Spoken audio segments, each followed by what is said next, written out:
She burned the only proof she was carrying, the Mafia Boss's baby, then vanished into the snow. She stood in the dark watching the ultrasound photo curl and blacken at the edges, the flame from a single match. Her hands didn't shake. That was the part that scared her most. How steady her hands were while she destroyed the only evidence that Junhyun Kang's child was alive inside her. Chicago howled outside the window. She dropped the ashes into the sink, turned on the faucet, and watched them disappear. Then she grabbed her bag and walked out into the freezing night. No note, no goodbye. Nothing left behind but the ghost of a woman who had believed for 8 months that a dangerous man had chosen her. If you've stayed this far, stay until the end. Hit like and drop a comment telling me what city you're watching from. I want to see how far this story travels. Quote, the night Amara Whitfield understood what she actually was to Junhyun Kang, she was wearing a green wool coat he'd never seen. She'd bought it herself, with her own money, from a second-hand shop on Milwaukee Avenue, which was, she realized later, the only honest thing about the entire evening. She hadn't planned to go to the Kang Tower. She'd planned to call him. She'd rehearsed the call 4 times in her apartment bathroom, standing in front of the mirror with the ultrasound photo held flat against her palm, speaking the words quietly until they stopped sounding insane. I'm pregnant. It's yours. I'm keeping it. Simple. Clean. 3 sentences. She could do 3 sentences, but her hands had kept moving her toward the door. Her feet had carried her to the subway. And before her brain caught up with the rest of her, she was standing in the lobby of the Kang Tower on Michigan Avenue at 9:15 on a Thursday night, telling the security guard she had a personal appointment. The guard, a wide-shouldered man named Marcus who recognized her from the previous 11 months of unannounced visits, waved her through without a call upstairs. That small mercy felt, afterward, like the cruelest joke the universe had ever told. She took the private elevator to the 42nd floor. The doors opened onto a hallway she knew well. Pale marble, track lighting, the faint smell of sandalwood that meant Junhyun had been in the building for hours. The double doors at the end of the hall were closed, but the gap at the bottom showed light, and voices came through the wood clear enough that she stopped walking 10 feet away and simply stood there. A woman's voice, first, measured, formal. Speaking in Korean, which Amara understood in fragments, she'd been learning for 8 months, quietly, the way she learned everything she cared about, obsessively and in private. Then Junhyun's voice, lower, answering. She didn't catch all of it. She caught enough. Alliance, family, the Seo name, and then the sound, unmistakable even through a closed door, of someone opening a small box. The silence that followed. And then the woman's voice again, softer, in English this time. The way people switch languages when they want to be certain something lands. And the Black American artist girl. What about her? Amara stopped breathing. Junhyun's answer came without hesitation. The pause she might have hoped for, the stumble, the discomfort of a man who felt something, never came. She's a civilian. She'll be removed once the alliance is settled. The sentence was 5 words in Korean and 3 in English, and it lasted approximately 2 seconds, and it ended 8 months of Amar's life with the efficiency of a blade. She stood in that hallway for what felt like a long time, but was probably 45 seconds. Long enough to hear Yoona Seo, she understood the name now, it had been said several times, laugh softly at something Junhyun said. Long enough to hear the clink of glasses. Long enough for the specific quality of the silence between them to tell her everything she needed to know about what kind of agreement had just been made and what she was not a part of. Then she walked back to the elevator, pressed the button, rode down 42 floors, walked through the lobby past Marcus, who said, "Have a good night, Ms.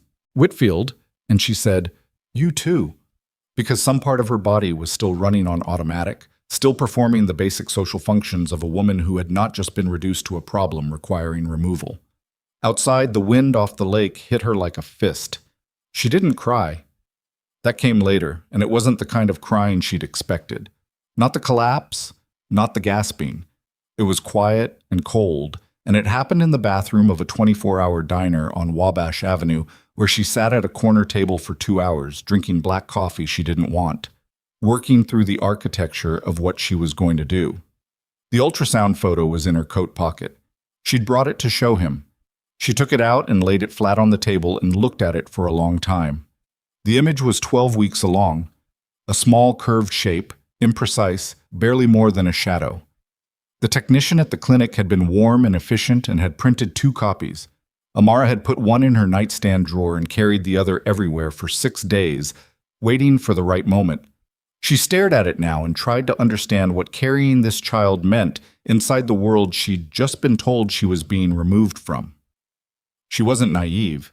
She had never let herself be fully naive, even when she wanted to be.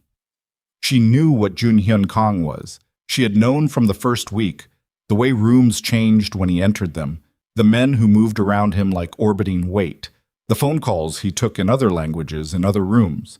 She'd asked him directly, early on, and he'd told her the truth in the spare, unembellished way he told her most things. I run organizations that operate outside legal structures. That will not change. She'd chosen him anyway. She'd told herself it was because she saw the person under the architecture of fear, which was true, but not the whole truth. The whole truth was that she'd never met anyone who looked at her the way he did. Not as a conquest, not as decoration, not as anything other than a specific and irreplaceable person. And she'd been hungry for that in a way she didn't fully admit even to herself. Now she sat in a diner on Wabash Avenue and understood that she had been wrong about what she was to him, and she had a child growing inside her who did not yet know it had been designated a consequence to be managed. She was not going to let that happen. The decision didn't arrive with drama. It arrived the way most real decisions do. Not as a revelation, but as a recognition, a thing she already knew becoming something she was willing to act on. She picked up the ultrasound photo. She looked at it one more time. Then she walked to the back of the diner where the single restroom had a door that locked, and she tore the photo into pieces too small to reassemble, and she flushed them. Back at her apartment, she moved fast. She knew how the Kang organization worked in broad terms, which was enough to know that his people monitored his contacts, which meant her phone was a liability. She left it on the kitchen counter with the screen face up, as if she'd just stepped out. She took only what she could carry in one bag without the bag looking full. Her passport, the secondary bank account she'd maintained since she was 23 as a matter of personal principle that had nothing to do with Jun Hyun, 2 changes of clothes, the prenatal vitamins from the back of the medicine cabinet, and the small framed photo of her mother she kept on the bedroom shelf. She took $700 in cash from the envelope she kept in the kitchen drawer and left the rest. She stood in the middle of her apartment for 30 seconds, looked at the bookshelves. 8 years of curated art history, exhibition catalogs, imported volumes she'd saved up to buy. The painting above the couch that she'd acquired for $3,000 at an estate sale and loved more than almost anything she owned. The comfortable evidence of a life she'd built room by room. She turned off the light and left. The bus station at midnight was fluorescent and quiet. She bought a ticket with cash under a name that didn't belong to her.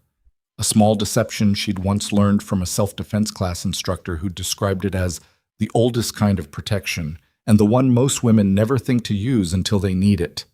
The bus left at 1:15. By the time Chicago's skyline disappeared behind the dark flatness of the interstate, Amara had stopped shaking. She rested her hand over her stomach. Barely a curve yet.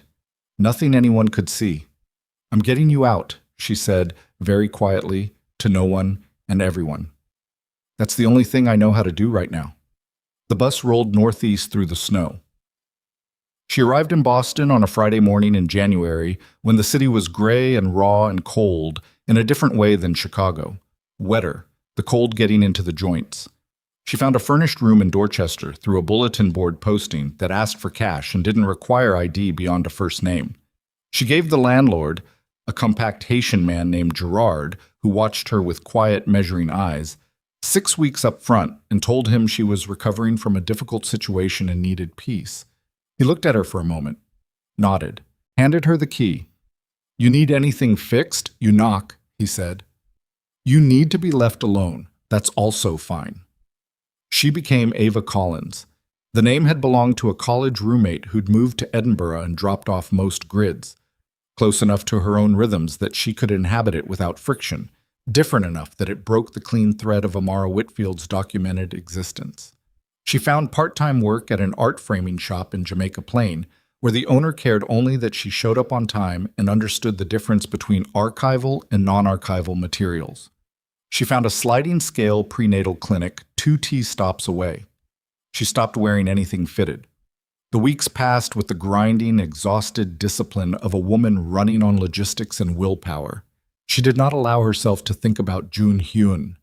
That was the rule she set, and the rule she broke every night between 2 and 4 in the morning when sleep loosened the structure she kept around herself during daylight hours. She would lie in the dark in the small room in Dorchester with her hand on her stomach and think about his hands, the specific way he'd held her face when something frightened him about the world, as if she were the fixed point he navigated by. She'd think about the sound of him moving through a room she couldn't see, the weight of him beside her when he thought she was sleeping. Then she'd think about his voice saying she'll be removed, and the thoughts would cut off cleanly, the way a surgeon cuts. She told herself she had made the only decision possible. She told herself it every morning like a promise. She told herself her son, she didn't know it was a son yet, but she felt it and she trusted the feeling, would be safer in a small room in Dorchester than in a fortress built on violence and compromise. She told herself he would never know what he'd been removed from before he even had a name. Most days she believed it. Then one morning in March, 11 weeks after she'd left Chicago, she was walking home from the prenatal clinic through a light snow. Her coat open at the front now because nothing buttoned over her anymore, the cold hitting her belly through 2 layers of sweater, the streets quiet in the way that early morning snowfall made everything quiet. She was thinking about nothing in particular, just the next step, and the next one after that, the particular focus of a woman who has reduced her life to manageable increments. She turned a corner onto her block. A black car was parked in front of Gerard's building. Amara stopped. The car was not Gerard's. It was not anyone on the blocks. It was a specific shade of black, matte, expensive, a detail she recognized the way you recognize a language you've tried to forget. 2 men sat in the front seats, very still, the way men sat when they'd been trained to wait without signaling that they were waiting. Her breath came out white in the cold. She stood on the corner for a long moment. The snow kept falling. One of the men in the front seat turned his head slightly, not toward her, just a habitual scan, and she saw the earpiece. Then the back door of the car opened, and Jun Hyun Kang stepped out onto the sidewalk in front of her building, in a long, dark coat with no hat, the snow settling in his black hair, and he looked down the block and found her immediately. Found her the way he always found her, without effort, without searching, as if she were a signal he was permanently tuned to. And he went completely still. Amara couldn't move. She couldn't think. The only thing functioning was her body's immediate animal knowledge that she was standing in the open in the snow, 6 months pregnant with his child, with nowhere left to run. He took 1 step toward her. She took 1 step back. And the look on his face, not anger, not triumph, but something raw and fractured and almost desperate that she had never seen on him before, not once in 8 months, stopped her cold. "Amara," he said, just her name. His voice was rough in a way she didn't recognize. "Don't." The snow fell between them. She didn't run. She didn't know yet whether that was courage or surrender, and the not knowing was going to have to be enough for now. He said, "Don't." She stayed. That was the whole of it, and neither of them moved for a long moment while the snow came down between them on a Dorchester side street at 7:40 in the morning, the world around them reduced to the sound of a distant plow and the idling engine of the black car and the specific silence of 2 people who had broken something that had no clean name. Jun Hyun walked toward her, not fast. He moved the way he moved through every room, with the economy of a man who had learned early that speed signaled fear, and he had not been afraid of anything in a very long time. But his face was wrong. She'd catalogued his expressions over 8 months the way she catalogued paintings, the controlled neutrality he wore in public, the rare private warmth, the cold that dropped over him when someone tested the boundaries of his authority. She knew all of those. This was none of them. This was something underneath all of them, something she'd never been meant to see, and the sight of it made her chest tighten in a way that had nothing to do with the cold. He stopped 4 feet away. His eyes went immediately to her stomach, the open coat, the swell that 2 layers of sweater couldn't hide at 6 months. He looked at it for 3 full seconds, and she watched something move through him that he didn't try to control, which was itself the most frightening thing she'd seen him do. Then he looked back at her face. "How long?" he said. Not a question, a calculation. "That's not how this starts," Amara said. "How long have you known?" "Junhyun." "Amara." His voice dropped. "How long?" She held his gaze because backing down now would cost her something she couldn't afford to lose. "Since before I left." The muscle in his jaw moved. "Once. You knew when you disappeared. I knew when I stood outside your office and listened to you tell Eunicio I was a civilian who would be removed." Her voice came out level, and she was grateful for that, for the months of practice holding herself together in the small Dorchester room. "So yes, I knew. And I made a decision." "You made a decision," he repeated, and the way he said it, flat, almost quiet, was more dangerous than anything loud would have been. "I protected my child. From me. From what you are." The snow fell between them. One of the men in the car shifted, and Junhyun's hand moved slightly. A single gesture, nothing more, and the man went still again. That small authority, the effortlessness of it, reminded her precisely of what she'd run from, and she pulled her coat tighter across her stomach even though the cold wasn't the thing she was guarding against. "Come inside," he said. "No." "You're standing in the snow." "I've been standing in worse for 3 months. I'm fine." He looked at her for a long moment. His coat had snow on the shoulders. He hadn't worn a hat, which meant he'd come directly from wherever he'd been when his people called. Probably hadn't slept. There were marks under his eyes she didn't remember, lines around his mouth that might have been there before, and she was only noticing now in the altered light of everything that had changed. "I'm not taking you anywhere you don't choose to go," he said. "I came to talk. That's all." "That's all," she repeated. "You brought 2 armed men to a residential street in Dorchester to talk." "I brought 2 men because the last 3 months have reminded me what happens when the people I care about go unprotected." Something shifted in his face. "I'm not discussing this on a public sidewalk." She looked at him for a long moment. Then she looked at the building behind him. The narrow 3-story brownstone, Gerard's truck in the driveway, the light on in the second-floor window that meant Mrs. Alvarez was already up. Normal life. The life she'd built in small, careful increments. She thought about what it would mean to let him into it. Then she thought about what it would mean to stand on this sidewalk until one of them gave out. And she was 6 months pregnant, and she'd been up since 5:30, and she was tired in her bones in a way she'd been tired for months. 20 minutes, she said. "In the common room downstairs, Gerard will be there." Fine. Gerard was in the kitchen drinking coffee when they came in, and he looked at Junhyun with the particular expression of a man who had seen a great deal and was currently reassessing the categories he'd filed certain information into. He looked at Amara. She gave him a small nod that meant, "I'm all right." And he gave her a small nod that meant, "I'll be right here," and that was the entire conversation. She sat across from Junhyun at the common room table. The room was small. A table, 4 chairs, a window looking out on the back alley, the radiator ticking. He was too large for the space, or rather the space was too small for everything he carried with him, the invisible weight of the Kang name and everything attached to it. He sat with his hands flat on the table, which she recognized as a deliberate choice. Look, no threat. And she appreciated it while also not being moved by it. "Tell me about the engagement," she said. He didn't flinch. The CO family controls Pacific shipping routes that the Kang organization uses for 3 legitimate import businesses. In November, Min Jae-seo decided those routes would only remain open through a family connection. He gave me 60 days. "And you decided to get engaged." "I decided to buy time." By putting a ring on his daughter's hand. By performing the appearance of a negotiation while I worked to find another route. His voice was even. The engagement was a fiction. There was no ceremony planned, no contracts signed. It was theater to prevent Min-jae from closing the routes and starting a conflict that would have cost lives. Amara looked at him. "And you didn't tell me." "No." "Why?" He was quiet for a moment. Not evasive. She knew his evasion, the slight angle of the head, the careful word choice. This was something else. Because telling you would have required explaining the full scope of the threat, which would have made you a target, as long as you didn't know you were a civilian, uninvolved, protected by your own ignorance. You decided that for me. Yes. Without asking me whether I wanted to be protected that way. Yes. She let the silence sit for a moment. That's the part, she said quietly, that you don't seem to understand is the problem, not the engagement, the deciding.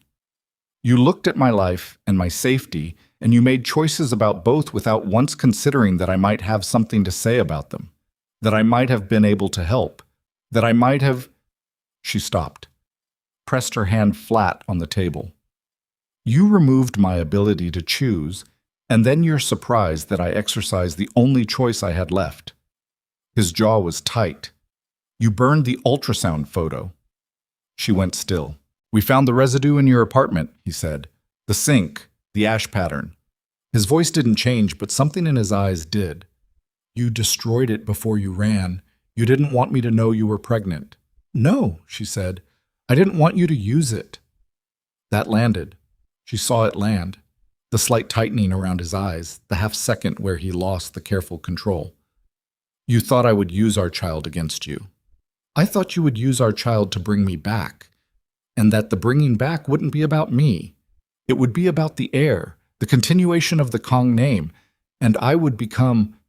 She stopped, found the words.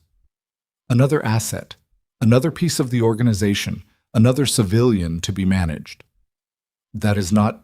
I heard you say it, in your own voice. She'll be removed. You want to explain the context, and I understand you think the context changes everything, but I was standing in that hallway, and I heard your voice say those words, and there is no explanation that fully reaches back and unmakes that sound. Her voice had gone rough at the edges. She steadied it. I believed you. That's the part that destroyed me.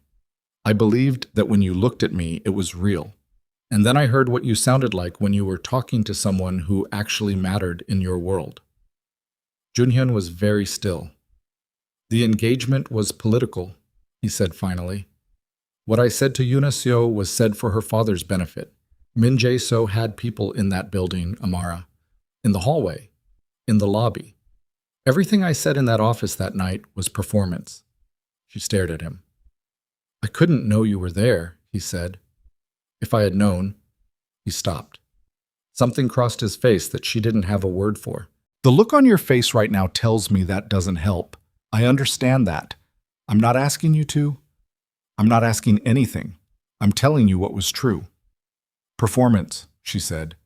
Yes. You're telling me everything I heard that destroyed 8 months of my life and sent me running to another city in January with nothing but a bag and $700 was a performance. Yes. And I'm supposed to believe that. I'm not asking you to believe anything on instinct. His voice was very quiet now. I'm asking you to give me the opportunity to demonstrate it, to show you what actually happened and what I actually intend. His eyes moved briefly to her stomach, then back to her face. You made a decision to protect our child. I understand why. I'm not here to punish you for it or to take anything from you. I'm here because 3 months ago you disappeared and I have not... He stopped. The sentence remained unfinished in a way that was louder than anything he might have completed it with. Gerard coughed loudly from the kitchen. Amara exhaled slowly. She looked at the window. The snow was still falling, light now, the last of it.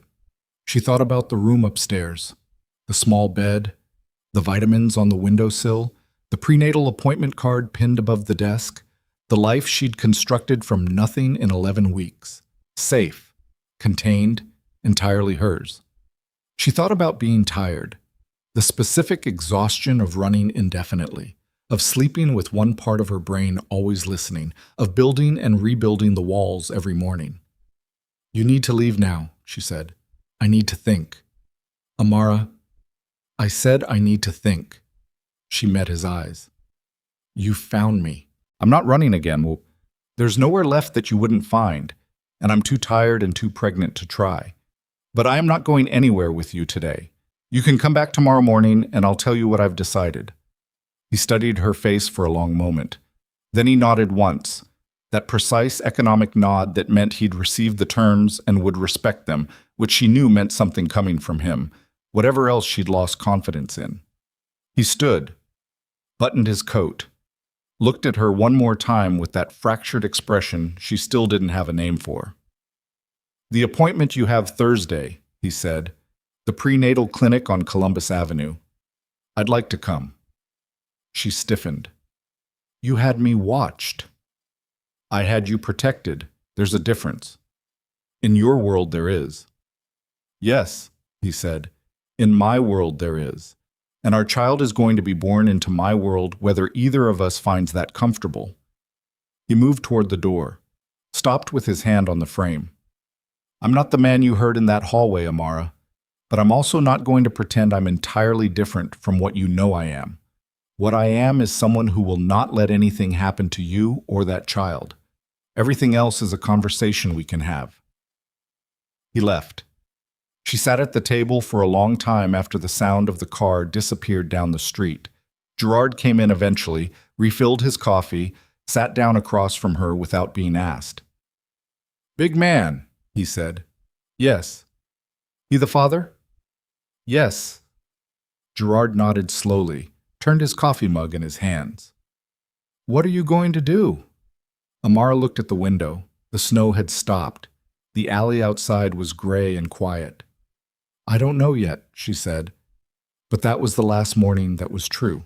She went back to Chicago on a Wednesday, not because he'd convinced her, not because the explanation had fully repaired what the hallway had broken. She wasn't sure anything could fully repair that, wasn't sure she wanted to pretend it could. She went back because she sat alone in the small Dorchester room for 36 hours, thinking with the focused clarity of someone who had stripped every comfort down to the bones of a decision. And what she kept arriving at was this: her child would be born in 8 weeks. After that, Junhyun Kang would know this child existed whether she chose it or not. And the question was not whether her child would grow up knowing what its father was. That was already answered. The question was whether she would be present and positioned and armed with information when that world came, or whether she would still be running when it caught her. She called Gerard's landline from the framing shop where she worked, told him she was leaving. He said he'd have her deposit back in cash by evening. He was waiting with the envelope when she got home. He also had a brown paper bag with a thermos of soup in it, which she didn't expect, and which made the back of her throat tighten in a way she refused to cry over. "You take care of yourself," he said. "And that baby." "I will." "And that man." He paused, chose his words. "Big doesn't always mean safe." "I know," she said. "I'm not going back because I think it's safe. I'm going back because I've run out of roads that don't lead back to the same place." He nodded. He understood that. She could see he understood it. She took the train. Junhyun had offered the car, and she'd declined. She needed the hours in motion, the particular anonymity of a train moving through the winter landscape of the Northeast, the time to sit with her decision before she had to inhabit it. She sat by the window with her hand on her stomach and watched Pennsylvania give way to Ohio, give way to Indiana, the landscape flattening out, the sky opening up the way it only did in the Midwest, enormous and indifferent and honest about what it was. She thought about her mother, who had raised her alone in a walk-up in Rogers Park and had never once let that fact become a complaint. Who had told her, early enough that Amara had absorbed it before she understood it, the only protection that lasts is the kind you build yourself. She thought about Junhyun's hands, the way they'd moved when he was trying not to show her he was afraid of losing her. She thought about 8 months of a man who had looked at her like she was the one fixed point in a world designed to keep moving. She thought about whether that was real or whether she'd needed it to be real and had made it so, and she didn't know the answer, and she understood she wasn't going to know it from the outside. The only way to know it was to go back into it with her eyes open and her expectations rebuilt from nothing and her willingness to leave, truly leave, completely leave, intact and ready. She arrived at Union Station at 7 in the evening. The Chicago cold hit her on the platform steps, and it was a different cold than Boston. Drier, sharper, the wind off the lake cutting straight through. It smelled like the city she'd known for 11 years and left without looking back, and was now walking back into with a child under her ribs, who didn't know the difference between safety and danger yet and was depending entirely on her to learn it fast enough. Junhyun was not at the station. She'd asked him not to be. She took a cab to the Kang estate on the North Shore because he'd offered it and she'd evaluated her options, and the Kang estate with its security and its walls was, whatever else it was, actually safer than any alternative she could build alone at 7 months pregnant in a city where people now knew she was connected to the Kang name. The estate was larger than she'd imagined. She'd been to his penthouse, his offices, the private club he used for certain meetings, but not here. This was the main family compound, set back from the road behind a gated approach and mature trees and a wall that she didn't look too hard at, because looking too hard at it would make her think about what the wall was keeping out, and she couldn't afford to think about that right now. A woman named Mrs. Song met her at the door. 50s, efficient, with sharp eyes, and a warm quality underneath the efficiency. She showed Amara to a set of rooms on the second floor, a sitting room, a bedroom, a bathroom, a small adjoining room that was empty and which Amara understood immediately was intended as a nursery. The rooms were furnished in clean, neutral tones. There was a vase of white flowers on the sitting room table and prenatal vitamins on the nightstand and a stack of books on the bedside table that included, she noticed, 3 titles she had mentioned to Junhyun in passing over the course of 8 months. In context, he wouldn't have had any reason to file away unless he'd been paying a very particular kind of attention. She stood in the middle of the bedroom for a long time. Then she sat on the edge of the bed and pressed her hands flat on her thighs and told herself she'd made a decision, and the decision was made, and now the work was to live inside it clearly. Junhyun came at 9. He knocked. She said, "Come in." He stood in the doorway of the sitting room and looked at her the way he'd looked at her in Dorchester, like he was checking, making absolutely certain she was real and present and in front of him. "The rooms are fine," she said. "Good. I have conditions." "Tell me." She'd written them down on the train. She pulled the folded paper from her coat pocket and held it. "I make my own decisions about the baby's medical care. You can come to appointments. You cannot override any decision I make about my body or his care." She paused. "I say his. I don't know for certain. I think it's a boy." Something moved across his face. He kept it controlled, but not entirely. "All right. I am not a member of the Kang organization. I am not an asset. I am not a piece of any political arrangement.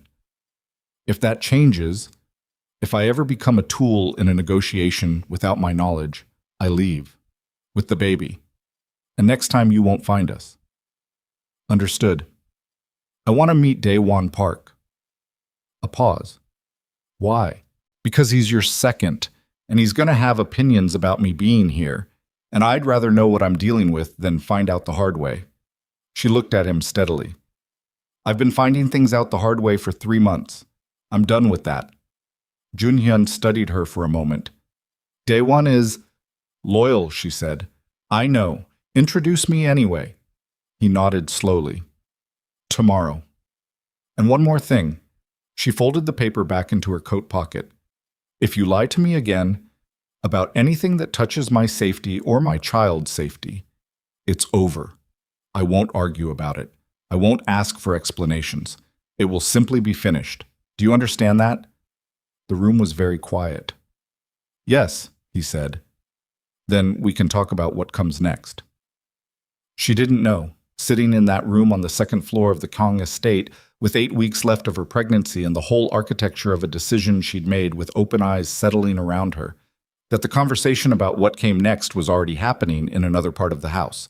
That 3 floors below, in a study off the east wing, Junhyun's most trusted lieutenant was on a phone he hadn't mentioned to anyone, speaking very quietly to a man named Min Jae-seo, telling him that the woman had come back, that she was here, that the heir was nearly born, and that the window for preventing everything Seo feared was closing faster than anyone had planned. Daewon Park ended the call. He sat in the dark of the study for a long moment. Then he went upstairs to pour himself a drink, and his face, when he passed the hallway mirror, showed nothing at all. Daewon Park had a face built for reassurance. That was the first thing Amara noticed when Junhyun introduced them the next morning in the East Wing study. Not the breadth of his shoulders, or the quality of his suit, or the way his hands stayed perfectly still at his sides. It was the face. open, steady, with dark eyes that communicated reliability the way a well-constructed argument communicated logic, so smoothly that you accepted the conclusion before you'd examined the premise. He bowed slightly. "Ms. Whitfield, it's an honor." "Amara," she said. She watched his eyes. "And I doubt it's an honor. I imagine I'm a complication you're working out how to manage." Something flickered in his expression, amusement or its performance, and he said, "You're important to Junhyun. That makes you important to me." "Those aren't the same thing," she said. The flicker again. "No," he agreed. "They're not." Junhyun watched the exchange with the particular stillness he used when he was gathering information without appearing to. She could feel him reading both of them. She didn't look at him. She kept her eyes on Daewon, and Daewon kept his eyes on her, and the study felt smaller than it was, the morning light coming through the east windows hitting the side of Daewon's face and catching nothing there that she could name as wrong, which was itself a kind of wrongness she filed away without acting on. "I want to understand the current threat landscape," she said. "Junhyun tells me the Seo situation is contained. I'd like to hear that from you." Daewon glanced briefly at Junhyun. The glance lasted less than a second. "The Seo family's leverage collapsed when we secured the alternate shipping route through Vancouver," Daewon said. "Min-jae lost his primary instrument of pressure. The engagement was dissolved, and he accepted the terms." "Accepted them willingly." A slight pause. "Accepted them." "That's not what I asked." Daewon smiled, controlled, professional. "Min-jae Seo doesn't do anything willingly, but he's realistic. He understands that a direct conflict with the Kang organization costs more than the route is worth." Amara nodded slowly. She looked at the desk behind him. The surface was clean, everything in its place, a coffee cup centered precisely on a coaster. The cup was cold. It had been sitting there long enough to go cold, which meant he'd been in this room before they arrived, which meant he'd been waiting for them rather than summoned. She filed that away too. "Thank you," she said. "That's helpful." After Daewon left, Junhyun looked at her. "Well?" "He's good," she said. "He's been with me for 11 years. "I know." She turned toward the window. "That's not what I said." Junhyun was quiet for a moment. "What did you see?" "Nothing I can prove." She pressed her palm flat against the window glass. Cold came through in a thin sheet. "Ask me again in a week." He didn't push. That was one of the things she'd always respected about him. He knew the difference between information and the process of arriving at it, and he didn't confuse impatience with urgency. He brought her breakfast instead, sitting across from her at the small table in her sitting room, and they ate in a silence that was not comfortable but was at least honest, which was more than she'd expected from the first morning. The days that followed established their own rhythm. She attended the Thursday appointment at a new OB practice on Michigan Avenue. Private, discreet, the kind of office that did not maintain digital records through standard systems. Junhyun sat in the waiting room while she was examined, which she'd told him was the condition, and he had accepted it without argument, which had surprised her and then stopped surprising her when she remembered that he was a man who understood strategic patience better than almost anything else. The doctor confirmed what she already knew. 30 weeks, healthy, positioned well, no complications beyond the general complications of a woman who had spent the first trimester under considerable stress. The heartbeat on the monitor was strong and fast, and when the sound filled the small exam room, Amara closed her eyes for a moment. Just a moment, because the sound of it, the pure biological fact of it, was the one thing that cut through every calculation and every careful structure she'd built and reached something underneath all of it that had no name except real. She brought the printed monitor strip to the waiting room and handed it to Junhyun without comment. He looked at it for a long time. His face did the thing she was beginning to recognize. The controlled neutrality cracking slightly at the seams, the emotion finding the edges of the container he kept it in. He folded the strip carefully and put it in the inside pocket of his jacket, close to his chest, and said nothing. She didn't say anything either. They drove back to the estate through the gray February afternoon, and something between them had shifted, slightly, the way weight shifts in a structure when one load-bearing element finds its footing. Not repaired, not resolved, but fractionally more stable. She began to let herself notice the man rather than only the situation. He was at the estate more than she'd expected. She'd imagined him present primarily at night, the way he'd been when they were together before, his days consumed by the organization. But he worked from the estate more often than not, and she found herself encountering him in the mornings in the kitchen, where he made coffee with a focused intensity that would have been comic in any other context, or in the corridor outside the library where she'd established a habit of reading for 2 hours each afternoon. He didn't intrude.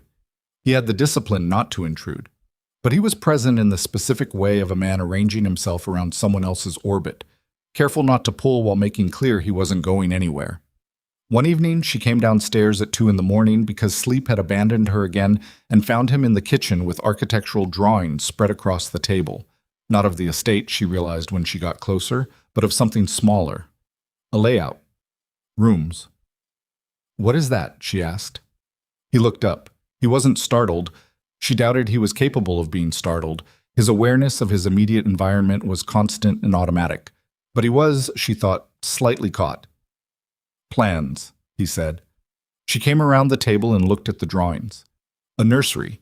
Not the empty room adjoining hers, but something larger on the eastern side of the estate, where the morning light would come in first. She could see where he'd penciled in a window seat, bookshelves running the full length of one wall, a corner he'd marked with a small notation she had to lean closer to read. "For a desk when he's older." She straightened up. "You don't know it's a boy," she said. "No," he said, "but I think so." She looked at the drawings for another moment. Then she went to the refrigerator, took out the container of leftover rice she'd made that afternoon, and sat at the other end of the table while she ate it cold.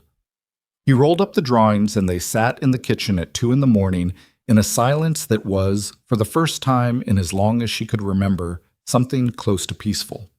She did not let herself trust it fully, but she stopped fighting it quite as hard. 11 days after she returned to Chicago, the peace ended. It ended not with violence, but with a piece of paper, which was sometimes how the worst things arrived, quietly, through normal channels, carrying their damage folded inside them like a letter. She found it by accident. She was in Junhyun's study. He'd told her she was free to use it. The library there was better than the one upstairs, and she'd wanted a specific volume on Impressionist acquisition history for a project she was quietly developing. He was in a meeting in the East Wing. The house was its usual midday quiet, Mrs. Song moving somewhere on the upper floor, the security presence outside a steady, barely perceptible background fact. She was reaching for a book on the third shelf when her elbow caught the edge of a document folder on the desk. The desk she'd been careful to stay away from, respecting the line between shared space and private space. But the folder was on the wrong side of that line, sitting on the corner where someone had left it without thinking. It fell. Papers scattered across the floor. She crouched carefully. The crouching was slower now, her center of gravity renegotiated by the weight of 30 weeks, and gathered them. A shipping manifest, a legal brief in Korean, a financial summary she didn't try to parse, and then, underneath those, a document in English on CO family letterhead dated 12 days ago, 3 days before she'd arrived back in Chicago. She sat down on the study floor, which was not dignified, but her legs had made the decision before she had. She read it. It was a communication from Min Jae-seo to what appeared to be an intermediary.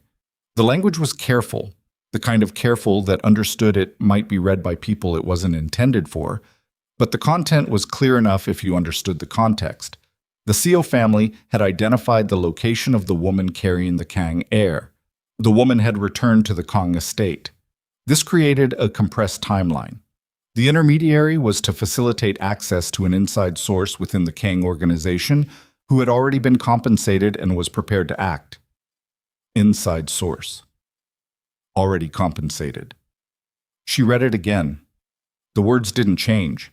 She sat on the floor of Junhyun's study with the document in her hands and thought about Dae Won Park's face when she'd watched him across the East Wing study. The controlled openness of it, the ease, the coffee cup that had been cold because he'd been there waiting before they arrived.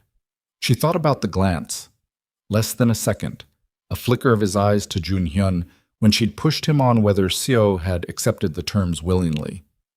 She thought about 11 years of loyalty, which was exactly long enough to learn everything there was to know about a man's defenses and the specific shape of his blind spots. She put the document back in the folder. She put the folder back on the desk corner, aligned as close to its original position as she could manage. She stood up. She put the book she'd come for under her arm. Then she stood in the middle of the study and thought about what she knew and what she could prove and what difference that distinction made in a world where the wrong word to the wrong person turned information into a weapon pointed at her and her child.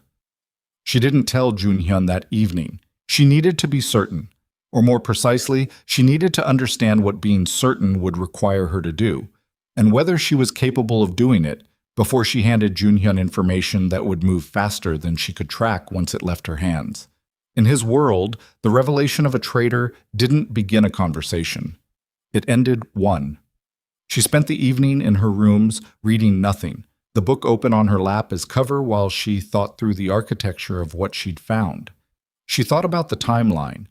12 days ago, Seo had already identified her location in Boston, which meant his inside source had known she was coming back to Chicago before she'd made the decision herself, which meant the source had been part of Junhyun's inner circle, had access to the search effort, had known when and where she was found.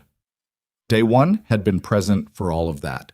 She knew because Junhyun had mentioned it casually in the way he mentioned day one, as a constant, a given, the fixed element in every operational situation. 11 years. She pressed the heel of her hand against her sternum. The baby moved. A rolling shift, elbow or knee. The specific sensation she'd come to recognize as him repositioning in response to her stress, as if he could feel the quality of her stillness and was trying to interrupt it. "I know," she said quietly. "I'm working on it." She waited 3 more days. She used the time carefully. She paid attention to patterns she'd previously cataloged without intent. When day one was in the estate versus the city offices, who he spoke to and for how long, the way his phone was always in his breast pocket except when he was in the East Wing study, where she noticed on the second day of watching that he placed it face down on the desk. Not a casual gesture, a deliberate one, the gesture of a man who was aware of observation. On the 3rd day, she told Junhyun she wanted to walk the estate grounds. He came with her. February, but a relatively still afternoon, the cold manageable, the security detail at a discreet distance. They walked the perimeter of the rear garden, bare trees, frozen ground, the distant sound of the lake, and she watched the house as they moved and counted windows and thought about angles. "The East Wing study," she said. "Does the security system have a blind spot on the north wall?" Junhyun looked at her. "Why do you ask that?" "Does it?" A moment. "There's a camera that was scheduled for replacement in December. It was delayed. So there's a section of the north wall that hasn't been surveilled for at least 2 months. Where are you going with this?" She stopped walking, turned to face him directly, which she'd found was always the most efficient approach with him. He was a man who respected frontality, who read evasion as weakness and directness as authority regardless of who was exercising it. "I need you to listen to me completely before you react," she said. "Can you do that?" His jaw set. "Tell me." She told him about the document, all of it, where she'd found it, what it said, the timeline, what she'd observed over 3 days. She told him about the coffee cup, the glance, the face-down phone. She told him she understood she was describing a man he'd trusted for 11 years based on a document she'd found accidentally and 3 days of watching someone she had no established basis for suspecting. She told him all of it, and then she waited. The stillness that came over him was different from his usual controlled quiet. It was the stillness of a structure absorbing a force it hadn't been built to expect, not collapsing, but recalculating the load. "Show me the document," he said. His voice was flat, not cold, flat, which was worse. "It's in your study where I found it. I didn't move it." He didn't say anything else. He turned and walked back toward the house, and she followed at her own pace, and the security detail adjusted wordlessly to his changed direction, and the afternoon continued around them with total indifference to the fact that everything had just changed. What followed happened with a speed that she was not prepared for, even knowing what she knew about how he operated. He confirmed the document's presence in 20 minutes. He had the security system logs pulled for the North Wall study in 40. By that evening, his technical people had identified a secondary phone registered to a shell company, making contact with a number linked to the CO organization. Contact that ran back 9 weeks, which was 3 weeks before she'd come back to Chicago, which meant it had started when Day One was part of the search operation to find her in Boston. Day One was in the estate. He'd been there all day. Junhyun had him brought to the main study at 9 that evening. Amara was not supposed to be there. She was in her rooms on the second floor when she heard the voices. Not the words, just the quality of them. The specific register of a confrontation between men who have trusted each other long enough that betrayal has to navigate the weight of everything that came before it. She put on her robe and went to the top of the stairs and sat in the dark and listened. She heard Junhyun's voice, very quiet. She heard Daewon's voice, initially controlled. She heard the moment the control broke. Not dramatically, not with shouting, but with a specific quality of silence followed by a sentence she could almost catch through the floor. Then she heard Daewon say, clearly enough to reach the second floor, "I was trying to prevent a war. You would have started one for a woman and a baby you didn't even know existed 4 months ago." The silence that followed was absolute. Then Junhyun's voice, so quiet she felt it more than heard it. "You told them where she was. In Boston. You gave them her location." A pause. "They already knew the city," Daewon said. "I gave them nothing they weren't going to find. You accelerated their timeline. You gave them confirmation." Another silence. "She was alone, Daewon. She was alone and 7 months pregnant, and you handed her location to a man whose expressed intention was to prevent the birth of my child." Amara's hand pressed flat over her stomach. The baby was awake, moving in long, slow rolls, and she held her breath and listened. "I was protecting the organization," Daewon said. "You were protecting your idea of the organization," Junhyun said. "Those are not the same thing, and you know it." She heard movement downstairs, the sound of a door, 2 sets of footsteps, then silence. She sat at the top of the stairs for a long time. Then, from below, she heard the specific click of Junhyun's shoes on the marble floor. Unhurried, deliberate, the sound of a man who has made a decision and is walking toward its consequences. She heard him stop at the base of the stairs. She heard him look up, which she knew from the pause, from the quality of the silence, because he always paused when he found her unexpectedly, and that pause had always meant the same thing, regardless of everything else. "I know you're there," he said. "I know," she said. A moment. "Are you all right?" She thought about what all right meant at 9:15 in the evening after sitting at the top of someone's stairs, listening to the unraveling of an 11-year loyalty. "I'm thinking," she said. "Come downstairs when you're ready." She heard him move away. She sat in the dark for another minute and thought about Daewon's voice saying, "A woman and a baby you didn't even know existed 4 months ago," and the specific contempt layered into it. Not hatred of her, she understood, but a kind of pure organizational logic that had looked at her and her child and calculated them as acceptable losses, the way a general calculates acceptable losses, cleanly and without malice, and with the total conviction of someone who believes they are the only one in the room thinking clearly. She thought about what it meant that the man who knew every detail of the Kang estate's security had been bought by the Seo family. She thought about what it meant that Min Jae-seo had compressed his timeline. She stood up. Her back ached, the low persistent ache of 32 weeks that no position fully resolved. She went downstairs. Junhyun was in the kitchen. He had a glass of water in front of him that he wasn't drinking, his hands flat on the counter, his head slightly bowed. She recognized the posture. He'd stood that way once before, early in their relationship, after a phone call that had cost someone their position in the organization, and she'd understood even then that the posture meant he was grieving something he was not going to name. She came to stand beside him. "What are you going to do?" she asked. "What has to be done?" He straightened, looked at the wall above the counter. The security breach is significant. Daewon knew the estate's surveillance gaps. He knew patrol patterns. He knew the safe room locations. He picked up the glass, set it down without drinking. "We have to assume Seo has all of that." She let the implication settle. "You think they'll move against the estate?" "I think they have a narrowing window and a man who has given them everything they need and a very clear objective." He finally looked at her. The baby's birth removes a certain kind of leverage. Once the child is born and documented and established within the Kang line, Seo's ability to prevent the succession is significantly reduced. He knows that. So the window closes in 8 weeks, she said.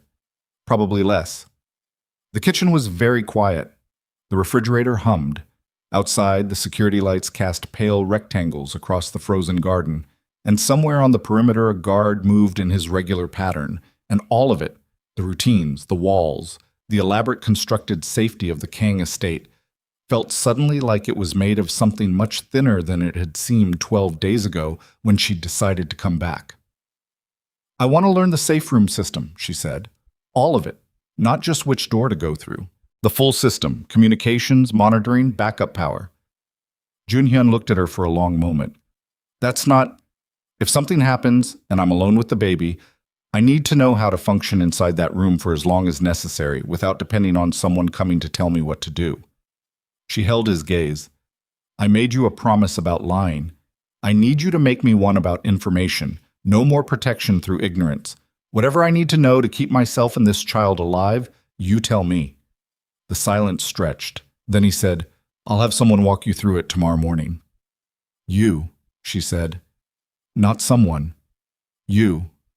He looked at her with that fractured expression she still didn't entirely have a name for, and then he nodded, once, and she understood that something had shifted again.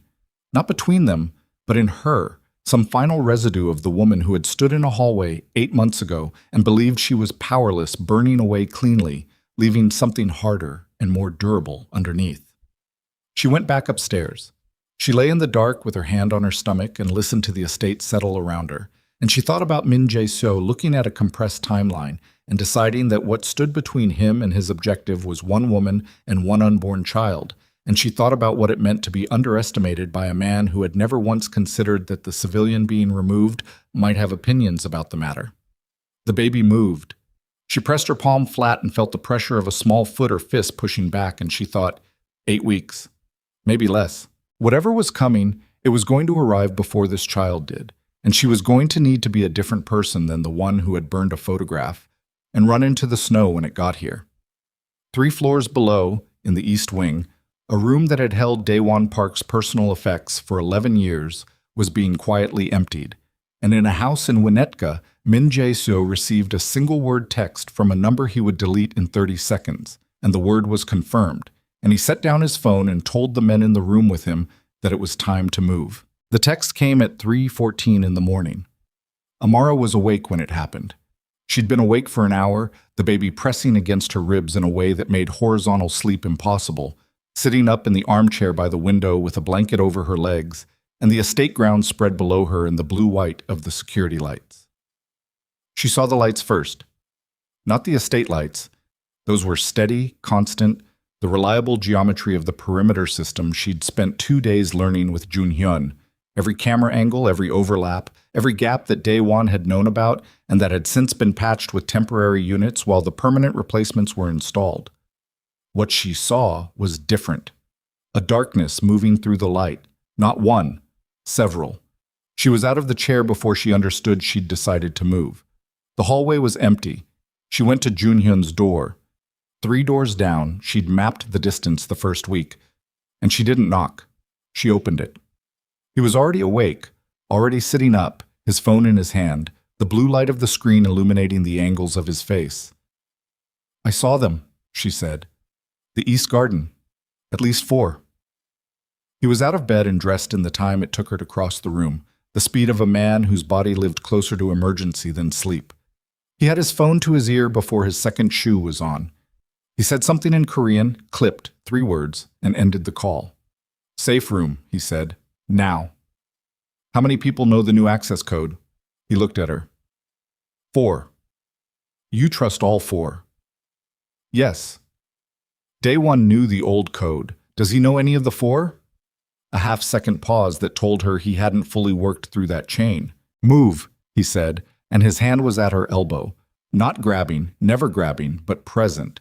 The specific pressure of someone who needs another person to be somewhere else immediately and is applying the minimum force required to communicate urgency. The estate was already changing around them. She could feel it before she could fully hear it. A shift in the quality of the silence, doors opening on lower floors, feet on marble, the clipped exchange of radio communications that the security team used internally. The house was waking up the way a body wakes up when something wrong has entered it, every system coming online at once.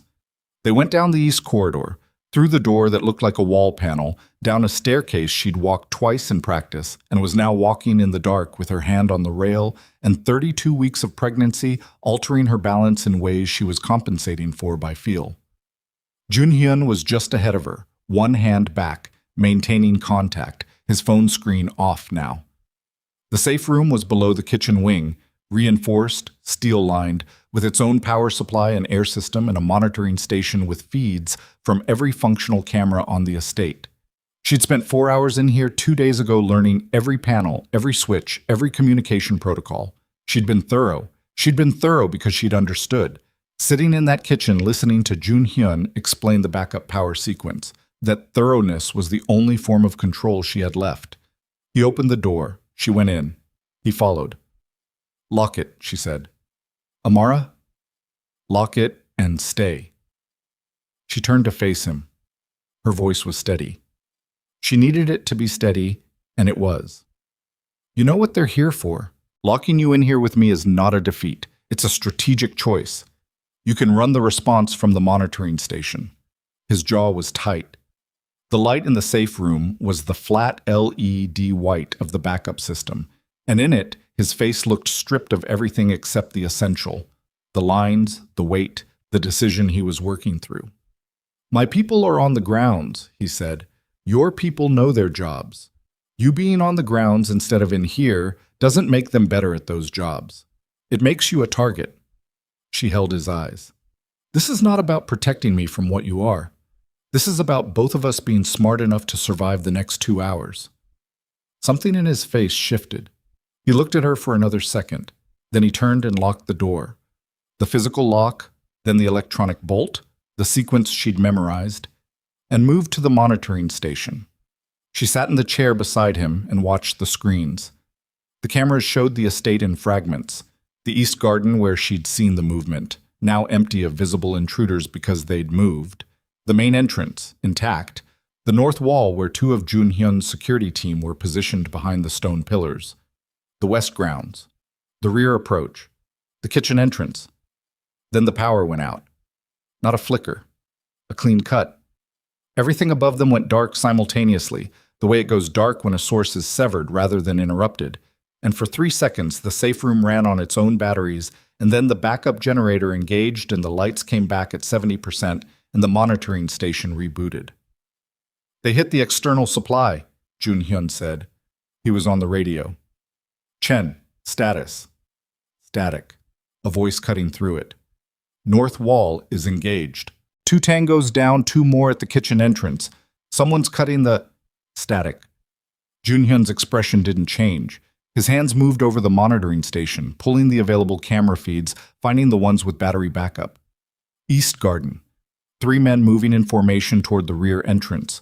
Professional spacing, dark clothing, no visible markings. Main entrance. Clear, but the gate mechanism was down with the power, which meant it was open. 12 at minimum, he said, to himself or to her. It didn't matter. This isn't a threat. This is a removal operation. She knew what that meant. It meant Min Jae-seo had decided that the cost of a failed incursion into the Kang estate was lower than the cost of allowing the Kang heir to be born. It meant the compressed timeline had compressed further, down to this night, this hour, and the calculation on the CO side was that the confusion of the power cut and the inside knowledge Day One had provided was sufficient to neutralize the Kang security advantage long enough to accomplish the objective. The objective was in this room. "Is there anyone on your security team who came through Day One's recommendation in the last 6 months?" she asked. Junhyun went still. 2 men, Byung and Ro. They're on the south perimeter. "Can you reach them?" He tried. The radio channel came back empty. They looked at each other. "South perimeter is the secondary approach to the safe room," she said. She'd memorized the layout. "If Byung and Ro are Seo's inside contacts, if Daewon gave them to Seo as secondary assets, They know about the access panel from the garden level. The panel is steel reinforced. Day one knew the room's specs. His jaw set. He picked up the radio again, switched channels, spoke to someone named Marcus. Different Marcus than the tower lobby guard. She registered distantly and got a response this time, clipped but clear. South perimeter, 2 men down, Marcus's voice said through the radio. Byung and Ro. Someone got to them before I could. A burst of static. I've got visual on 3 moving toward the lower garden access. Hold the East Corridor junction, Junhyun said. Do not let them reach the lower level. Copy. He set the radio down, looked at the monitoring feeds. His hands were steady. She'd never seen his hands be anything other than steady. It was one of the things about him that had initially unnerved her and later become a reference point she calibrated against. But the set of his shoulders was different. The weight on them. How long can this room hold if they reach the access panel? She asked. 40 minutes against standard cutting equipment. Longer if they don't have the panel specs. Daewon had the panel specs. Then 40 minutes. She breathed in slowly. The baby was very still, which happened sometimes when she was tense. The stillness of a small body reading the body around it. She pressed her palm flat against her side. 40 minutes. Marcus has 4 men, Junhyun said. He was thinking out loud, which he never did, and the fact that he was doing it now told her more about the situation than anything the cameras had shown. The East Corridor junction is 40 feet from the lower access. If they hold it, the room doesn't matter. If they don't, the monitoring screen on the far right flickered and died. Battery failure. Junhyun cursed softly. She didn't know the word, but she knew the tone. East Garden camera is down, he said. We're blind on the rear approach. We have the corridor feed. For now. The corridor feed showed Marcus and 2 men taking position at the junction, the specific body language of people bracing for contact. Weight distributed, angles covered. Good positioning. She could see they were good at this. She could also see, on the feed labeled Lower Level 2, a door at the end of a passage that she recognized as the garden level access panel. And she could see the light under it changing, the irregular, shifting light of handheld equipment, flashlights, the tools of people who knew exactly where they were going. They were already at the panel. She stood up. Amara, if Marcus's team can't hold the junction and they breach the door, 40 minutes is our entire margin. She was moving to the storage panel on the far wall.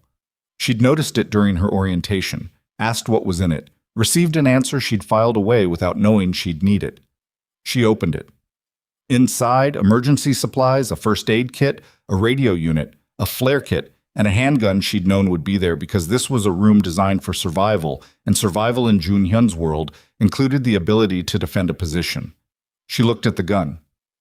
She had fired a gun exactly once in her life, at a range in Wicker Park 3 years ago at a friend's birthday event, and she'd been decent at it in the way that people are decent at things they've never needed to be good at. She left the gun where it was. She took the secondary radio unit instead. Marcus said 3 moving toward the lower access, she said. How many does he have at the junction?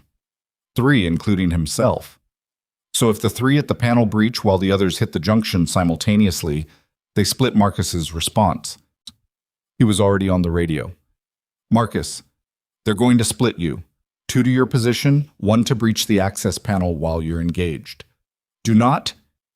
The sound that came through the radio was not Marcus's voice. It was the specific sound of a firefight. Sharp, fast, too close to the radio to be anything but immediate. And then it cut off. She and Junhyun looked at the corridor feed. The junction position held for 40 seconds. She counted. Then the feed showed movement from 2 directions simultaneously, from the east corridor and from the stair access behind Marcus's position. And the 3-man team at the junction was outnumbered and outflanked, and the corridor feed went to static 30 seconds after that. The room was very quiet. Junhyun stood up.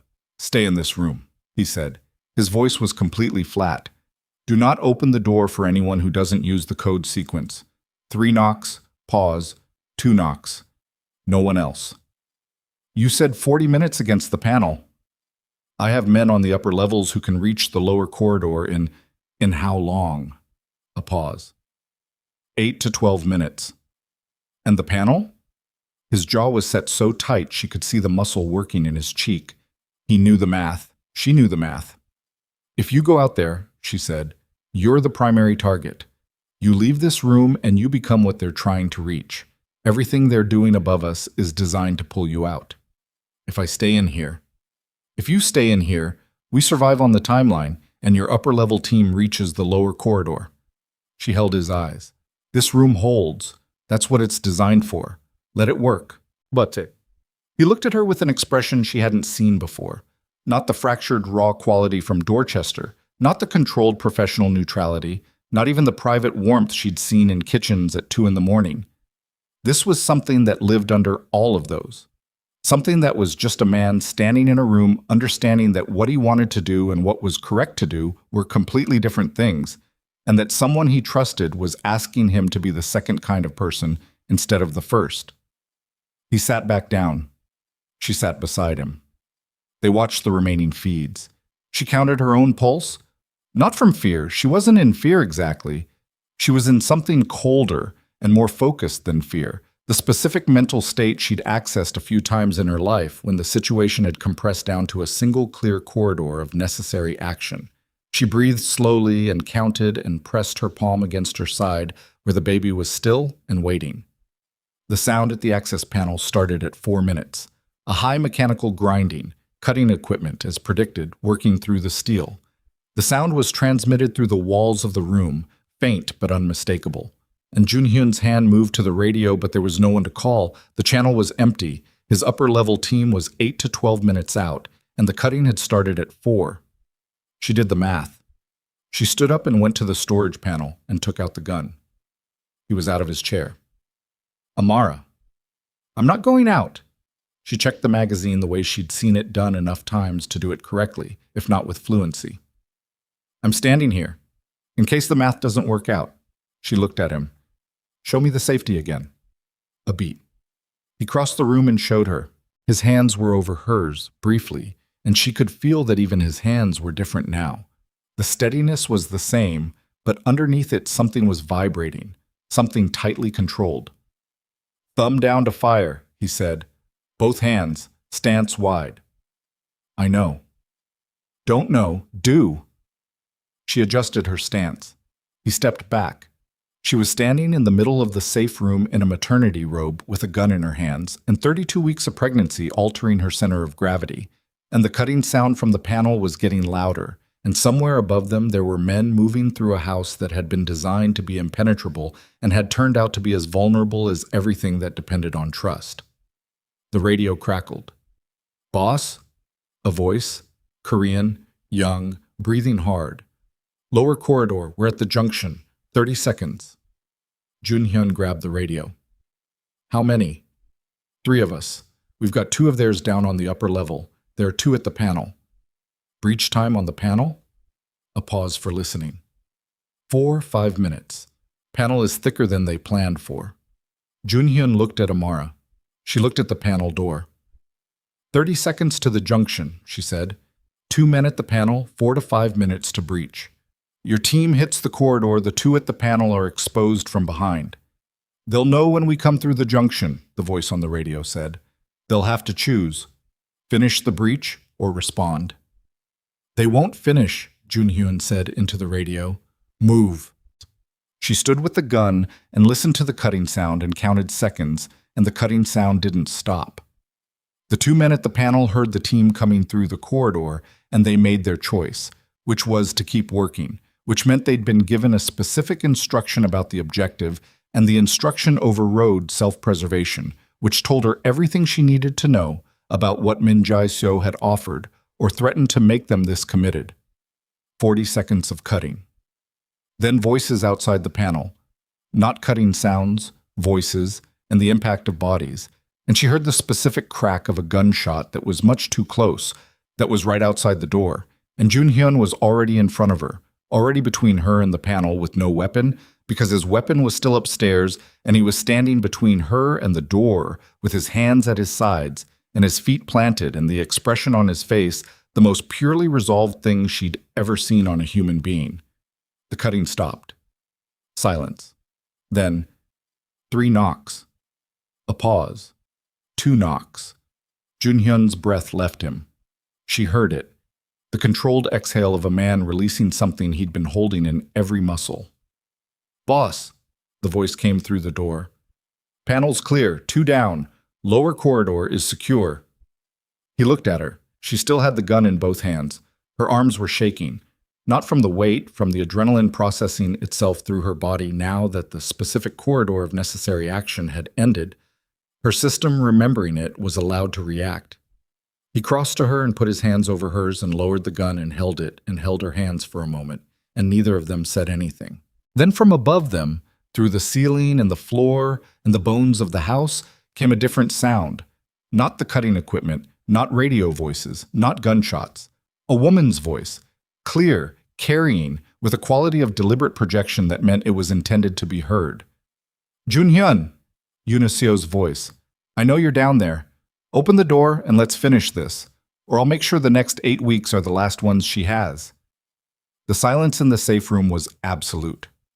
Amara looked at the panel door. She looked at Junhyun's face. She saw what was on it. The rage, yes, but under the rage something else. The thing he'd been carrying since the night she'd stood outside his office and believed he'd chosen someone else.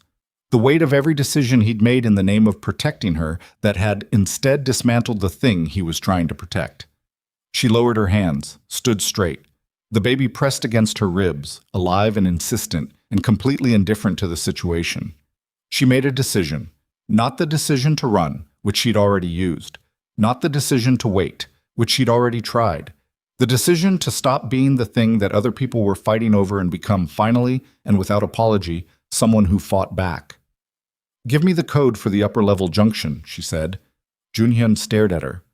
"Absolutely not. I'm not asking you to send me up alone." Her voice was completely steady. "I'm telling you that I am not going to sit in this room while that woman stands in your house and threatens my child." She met his eyes with everything she had. Not bravado, not recklessness, but the specific and irreversible certainty of a person who has reached the absolute boundary of what they will accept. "Tell your team to hold position. Tell them to wait for us. And give me the code." He looked at her for a long moment, and in his eyes, she saw the moment he stopped trying to protect her from what she already was, and started, finally, treating her like the person who had walked back into his world with open eyes and nothing left to prove except this. He gave her the code. Gave her. The upper level was quiet in the way that places are quiet after violence. Not peaceful, but emptied, the air carrying the specific residue of what had just moved through it. Amar came through the junction door with Junhyun's hand at her back and 2 of his men ahead of them, and the first thing she registered was the smell. Cold air from somewhere a window had been broken, and underneath it something sharper that she didn't try to name. The corridor lights were on emergency power, casting everything in the same flat LED white as the safe room, making the walls look clinical, making the 2 men down at the east end of the corridor look like they were sleeping. They weren't sleeping. She didn't look away. She looked and she let herself see it, and she filed it, and she kept moving because stopping to process was a luxury that belonged to people who weren't currently walking toward the voice of a woman who had just threatened her child. Junhyun's hand pressed slightly at her back. Not pushing. Present. She knew where Yuniseo was. The voice had come from the main hall, the large formal space at the center of the estate's ground floor. The room with the double staircase and the high ceiling and the north-facing windows that would be, at 4 in the morning, showing nothing but black and the faint reflection of emergency lights. They came to the main hall from the east corridor entrance. Yuniseo was standing at the base of the staircase. She was not what Amar had constructed from the fragments. The hallway outside Junhyun's office, the glimpse of an elegant woman with a diamond ring and a careful voice. In person, in the flat emergency light with whatever had happened in the last 2 hours written across her face, Yuniseo looked like someone who had arrived at the absolute end of a very long road and was standing at its terminus with nothing left to lose, which was, Amara understood immediately, exactly the most dangerous thing a person could be. She was 30, perhaps. Dark hair pulled back with precision that had survived the night intact. A coat over a formal dress, which meant she'd come from somewhere else. An event, a dinner, the performance of normal life. Before coming here. 2 men flanked her, both clearly professional, both reading the room with the specific alertness of people assessing whether their employer's plan was still viable. It wasn't. Amara could see them calculating that even as she watched. Yuna's eyes went to Amara immediately. Not to Jun Hyun, to Amara. There was no performance in it. Whatever Yuna had prepared to feel about this woman, contempt, perhaps, or the clean remove of someone who has decided another person is an obstacle rather than a person, hadn't survived contact with the reality of Amara standing in front of her. What was in Yuna's eyes instead was something rawer and more honest, and therefore more frightening, a grief that had curdled into something that didn't have a clean name. "You look like you expected me to be hiding," Amara said. Yuna's gaze moved to her stomach, back to her face. "I expected Jun Hyun to leave you in the room." "He did. I didn't stay." Something crossed Yuna's face, the faintest recalculation, a feature she'd mapped out shifting slightly. Then it was gone. "This doesn't change anything." "No," Amara agreed. "It changes everything. Your men at the panel are down. Your team upstairs is done. The two standing next to you right now are deciding whether a conversation is worth more than an exit." She looked at the two flanking men without heat, without threat, just with the direct gaze of someone who has already made their assessment. "They're going to choose the exit, probably in the next 2 minutes." One of the men shifted his weight. Yuna didn't look at them. She kept her eyes on Amara. "My father will not stop, you understand that. Whatever happens tonight, he will not stop. He has resources that outlast any single operation. He has patience that outlasts—" "Your father sent you," Jun Hyun said. His voice came from behind Amara's left shoulder. He'd been silent since they entered the hall, letting her lead, which she'd registered and stored, without acknowledging. "He sent you here himself." Yuna's jaw moved. "Min-jae doesn't send contractors for something this specific," Jun Hyun said. "He sends family. He sent you because this is about the succession, and the succession is personal, and he wanted someone who understood the weight of it." A pause. "Or he sent you because you asked to come." The silence that followed was the kind that confirmed things. "He destroyed my engagement," Yuna said. The control in her voice was beginning to show its seams, not breaking, but the structure underneath it visible now, the grief thing pushing against the surface. "He used my family's name to buy himself time. 6 months of my life spent managing the politics of an alliance that was never real. My father's credibility. My credibility. All of it used as a prop for a man who was hiding a woman and a child in—" She stopped. Her hands, at her sides, had closed into fists.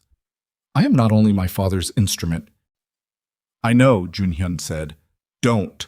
Her voice cracked on the word, clean and sharp, and she pressed it back down immediately.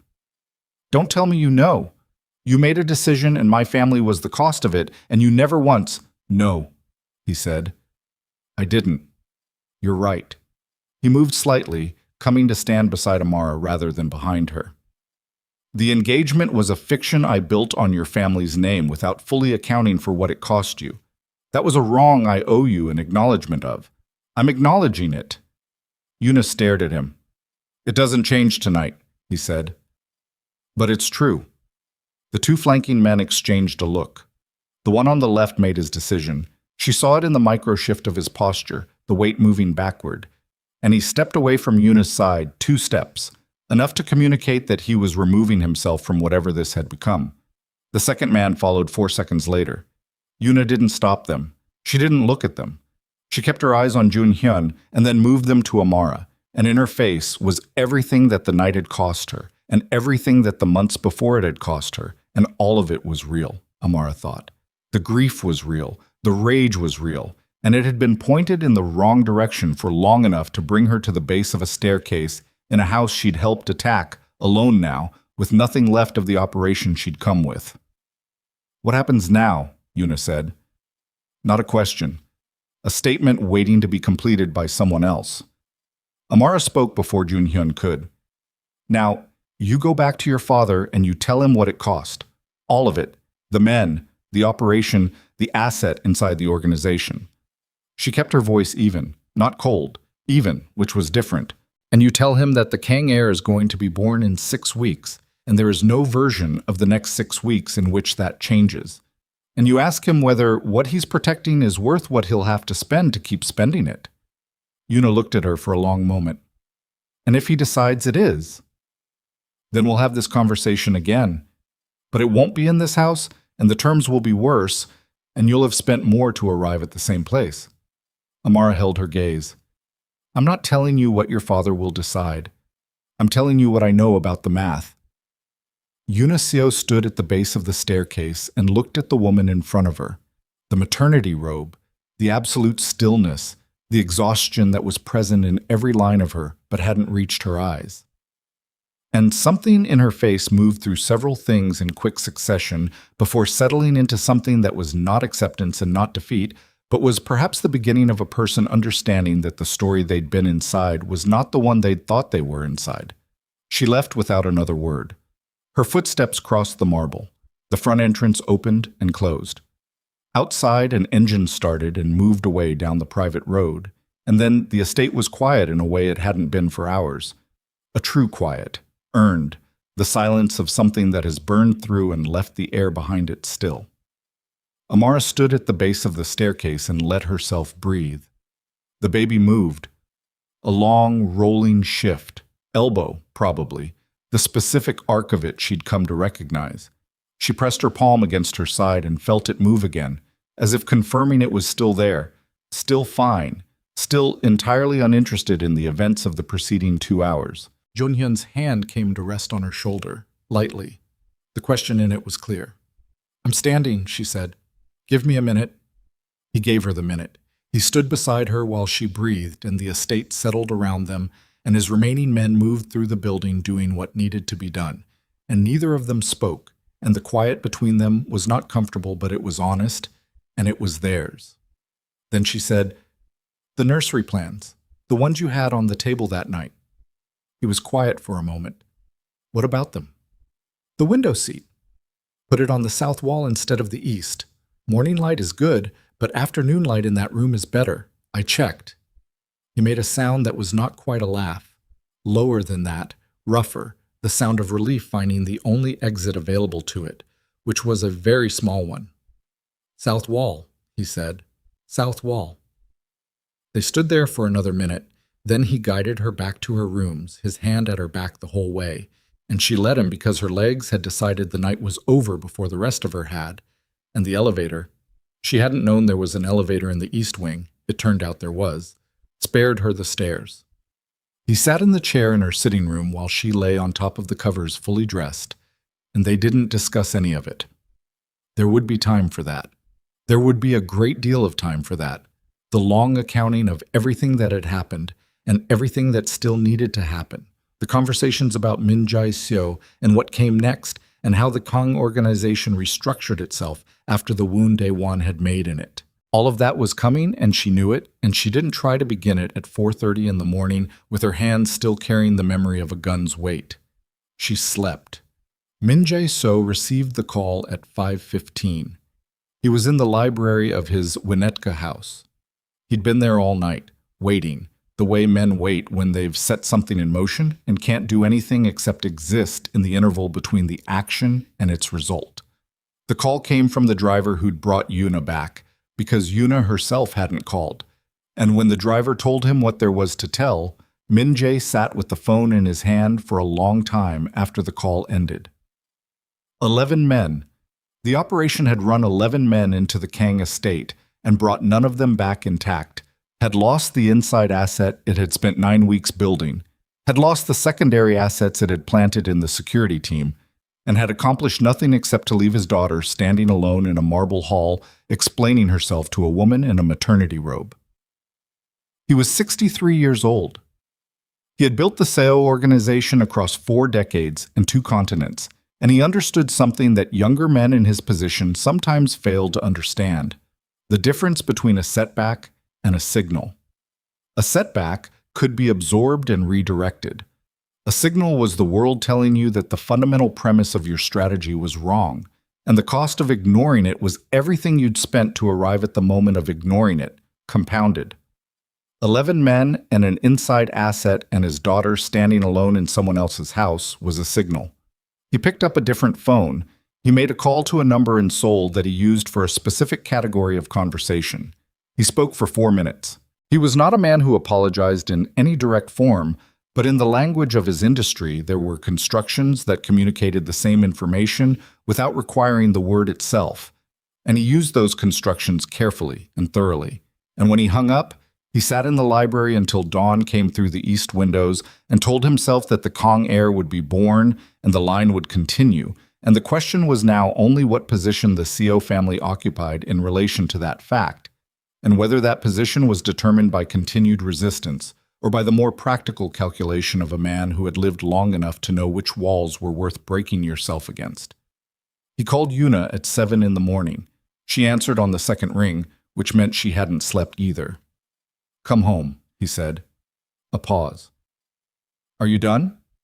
The question was simple, and it wasn't simple, and he understood both things simultaneously. "Yes," he said, "I'm done." Another pause. Longer. "I'll be there in an hour." He put the phone down and looked at the library around him. The books, the desk, the framed photographs of the Seo family across 4 generations. And he thought about what it cost to be right about the wrong things for long enough that being right stopped mattering. And he thought about his daughter's voice on the phone asking, "Are you done with the specific weight of a person who has been carrying something heavy for a long time and is checking whether they're allowed to set it down?" He sat in the library and waited for her to come home.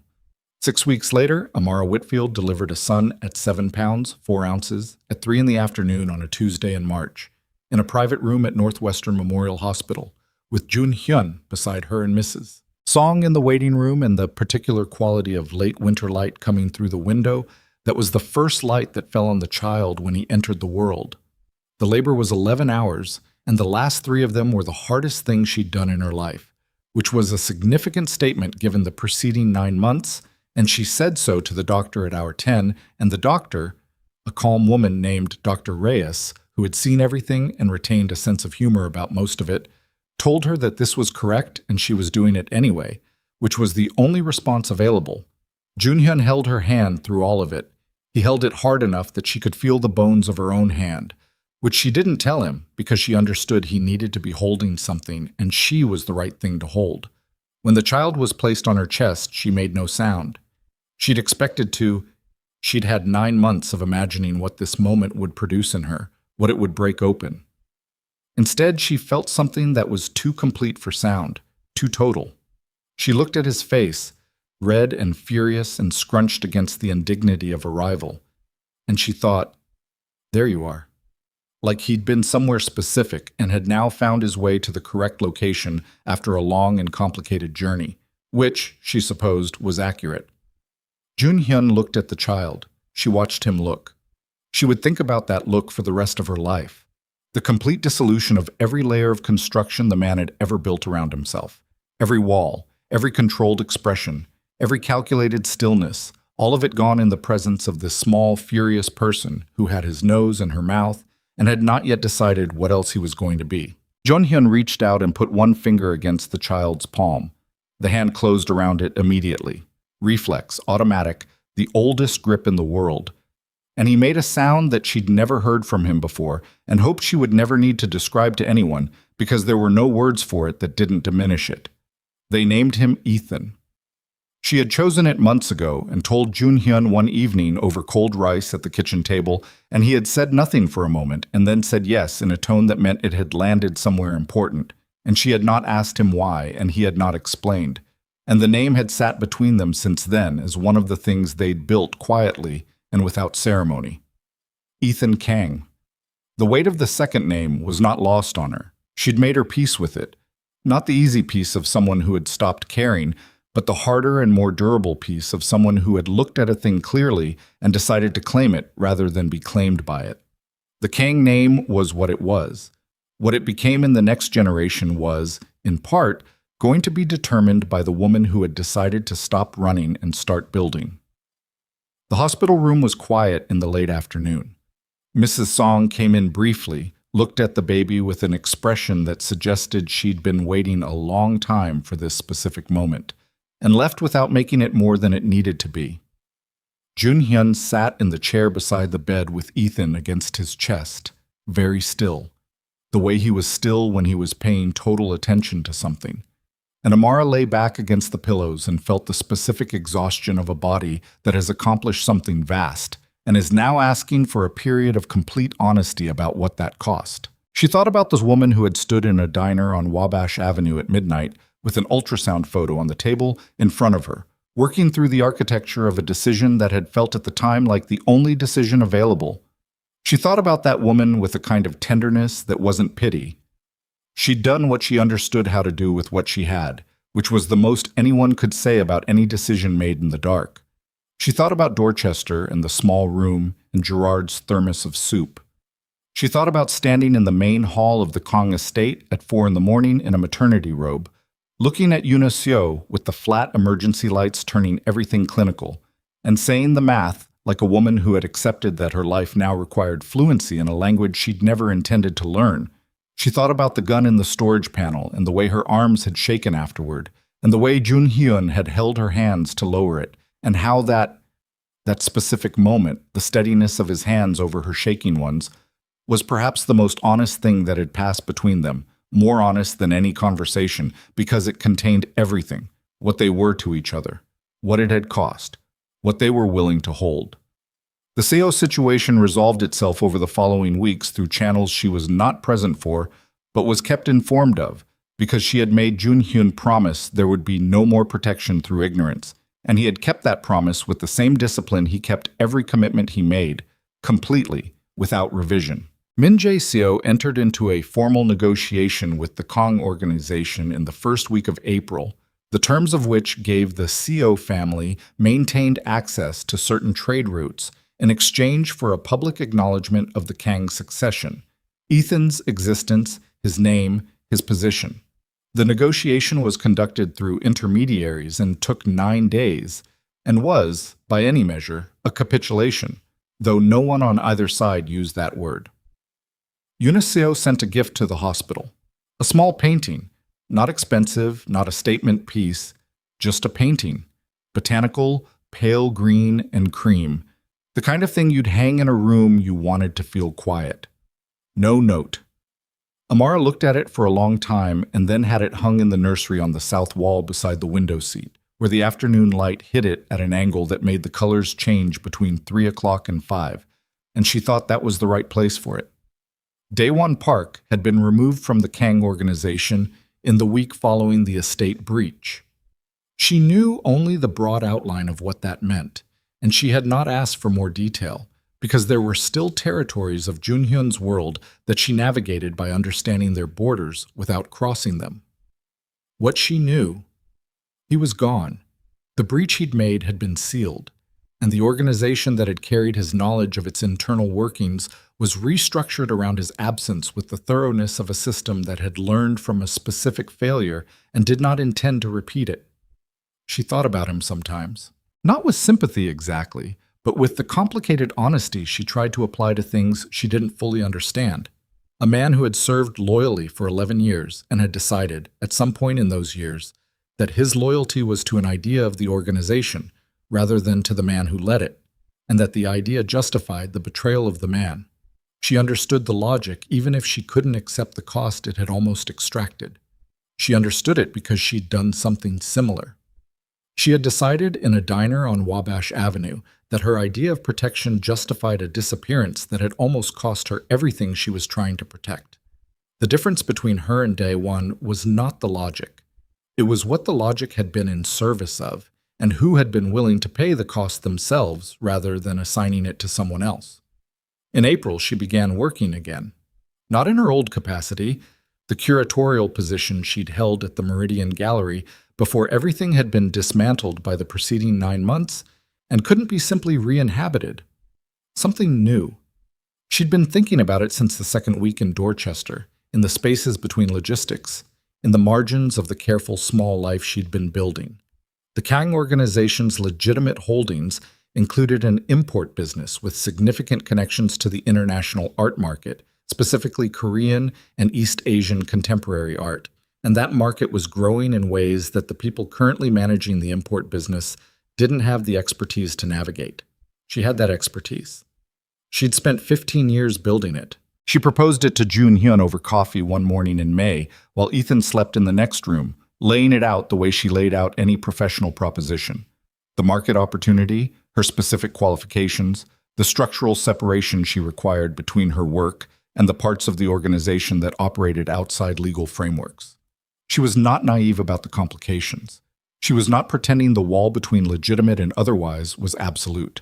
She was saying, here's what I bring. Here are my terms. Here's what this looks like if we build it correctly. He listened. When she finished, he was quiet for a moment. You've been thinking about this for a while, he said. Since Dorchester. While you were running from me. While I was building a life that didn't depend on you. She looked at him steadily. Which is still a requirement. What I'm proposing doesn't change that. I'm not doing this because I need to. I'm doing it because I want to, and because it's the right use of what I know. A pause. And because I'd rather be inside something I'm helping to build than outside something I'm trying to understand. He looked at her for a long moment, something in his face that was close to pride but wasn't exactly that. Something quieter, more personal, the expression of a person who has watched someone they love become who they were always going to be. All right, he said, I'll need independent authority over the acquisitions side. You'll have it. And I will not be consulted on anything that touches the other operations. Clean separation. Agreed. And, she paused. And, he said, I want to take Ethan to see my mother in Rogers Park next Sunday. Just us. No security detail following 2 cars back. He started to say something. One man, she said. Discreet. My terms. He closed his mouth, considered. One man, he said. Discreet. She nodded. They sat in the kitchen in the May morning with the coffee between them and the sound of Ethan beginning to wake in the next room.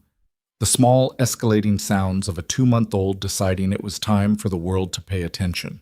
And neither of them moved immediately, both of them sitting in the specific luxury of a moment that didn't require anything of them yet.